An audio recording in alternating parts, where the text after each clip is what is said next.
Dallas Sunday night as the Packers visit the Cowboys. Let's hear from both Micah and Jerry on the matchup.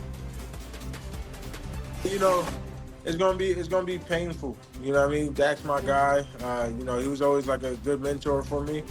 But you know what it is. He always told me if I ever faced him that, you know, it'll be a great matchup. So I'm excited to see what Sunday brings itself. Jerry, do you feel any extra competitive drive to win this week with Micah Parsons coming back? Yes, I do.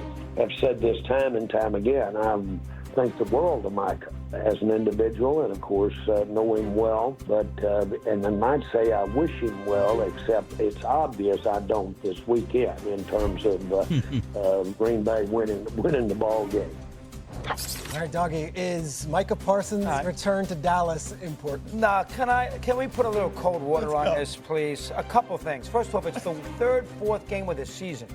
It's not like he's been gone for 2 years and it's his long anticipated return to his old stomping grounds. This isn't Charles Bailey against the Niners? He left a week ago. I mean, it's not like he's been gone for a year and a half. The man left in September he left a week before the season started. So the idea that somehow right now, wow, what a great, this is not Joe Namath coming back to play for the Jets. That's number one. Number two, if you're a Packer fan, are you more worried about, well, let's let Parsons kill the Cowboys? Or are you more worried about your offense making sure that they win the football game after that disaster against the Cleveland Browns? And if you're a Cowboy fan, now the Cowboy fan I understand because their defense is bad and Parsons isn't there, so I can see a little correlation. But if you're a Packer fan, you don't care what Parsons does against the Cowboys. You care about your offense scoring some points. The Browns shut them down. They blew a 10-0 lead with 4 minutes to go after everybody, including him, put him in the freaking Super Bowl. Greatest team in the world. Packers look great against Washington. You went on and on and on about how great the Packers were. Then they walk into Cleveland. You could have played quarterback better than Flacco, and they end up losing the game. So the idea that somehow, some way, I'm supposed to sit there on Sunday night at 8:25 with my buddy Tirico, who was on your channel yesterday, it's now called Stephen A. Smith Radio, at 4:30 in the afternoon. He's all excited to see Dallas and Green Bay. I could care less. Give me some baseball playoff matchups for crying out loud. I'm not here. I'll give them mad about now. I am not interested. I can care less. Doesn't do it for you? Don't play on the moon. I'm not interested Sunday night. Please, it's Green Bay against Dallas. Lombardi against Landry. That's what the game is about Sunday night. Doggy is lying. He's lying through his teeth. I was just about to say the same thing. He's lying his ass. You don't believe Doggy for one thing. He's going to be glued to that TV Sunday night. You understand what I'm saying? And my thing is, it's important because it's going to highlight the deficiencies in the Dallas Cowboys and what an annihilation I believe is coming their way. You know what? CeeDee Lamb being hurt, you understand? I mean, and Dak Prescott having his primary weapon out with a defense that's just not going to be able to stop anybody. Micah is going to be hunting. And you understand? And I'm telling you, and I can't wait to see it. Now, unlike Doggy, who gets, got a little bit soft because of the letter with Wellington tomorrow. You know what I'm saying? Listen, I had the pleasure, thanks again to Nancy Lieberman and her foundation. They gave me the Lifetime Achievement Award this past weekend, and a surprise presenter was the one and only Jerry Jones. And I was very, very touched by my buddy Jerry presenting me with that honor. I really appreciate it. It doesn't stop me, dog, from pointing out what needs to be pointed out.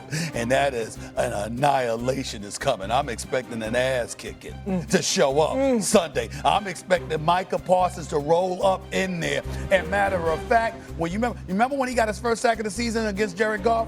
Chased him down and then stood up there and point like for a second. Sunday night, he's going to be pointing at Jerry. He knows where that suite is. He knows where Jerry's going to be sitting.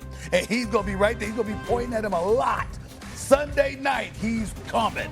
And Dak Prescott is going to get ready to absorb some punishment because them brothers hunting, they coming for him. Make no mistake about that. Why would you say this? It isn't. Baseball? Mad Dog. You talking baseball? Oh, it's the last day of the season. Mad Dog, you know this is important. You know this. He just left, Marcus. That makes it more important. Right? One, this is arguably the worst defense outside of the Baltimore Ravens in the NFL. And you decide to trade a franchise changer on defense. I believe Micah Parsons was that for for the Dallas Cowboys. Actually, they learning now he was that for them. This would not look like this for Dallas if Micah Parsons was there. I guarantee it. They may still be bad and lose some games. It wouldn't look like this because they absolutely cannot affect the quarterback. And the number one piece that you had in order to do it, that would guarantee that, is going to play for the other team against you. You, 4 weeks after you decided not to pay him. You know what else makes this a little bit crazy? They signed 2 players to contracts after they let him go. Micah Parsons. Jadeveon Clowney. Let me tell you something. He's going to Jadeveon Clowney. They signed. Big money. And Bland and Tyler. Yeah, That's right. Smith, the offensive guard. Well, he's gonna make the argument that that's what not. No, Micah save the money.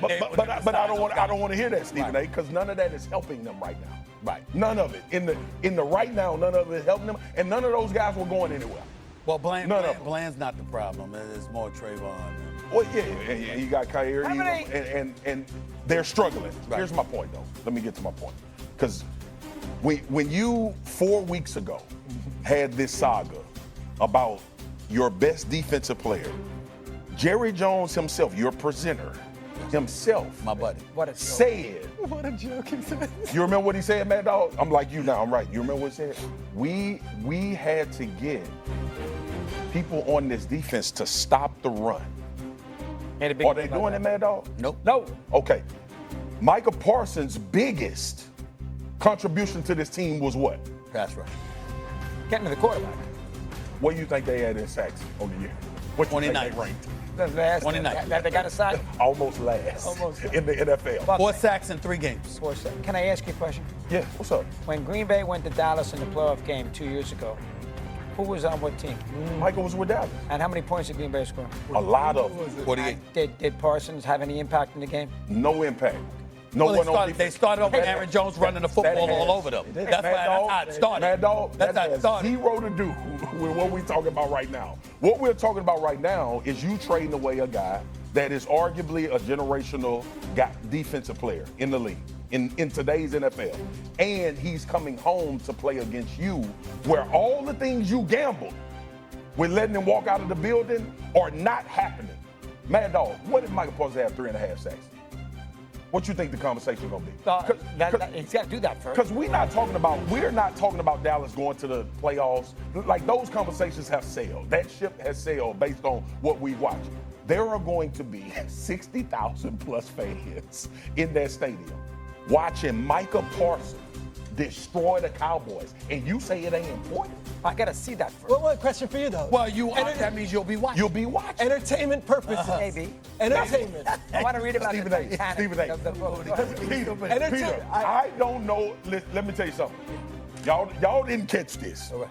In my mind just now, I walked him right into it. He had no idea I was walking him right into it. That's right. When I said he was going to have 3.5 sacks, what you said? I got to see it first. That's right. And what did he say? You're gonna He be said watching. you're watching. So it's an important, man, dog. Is it important?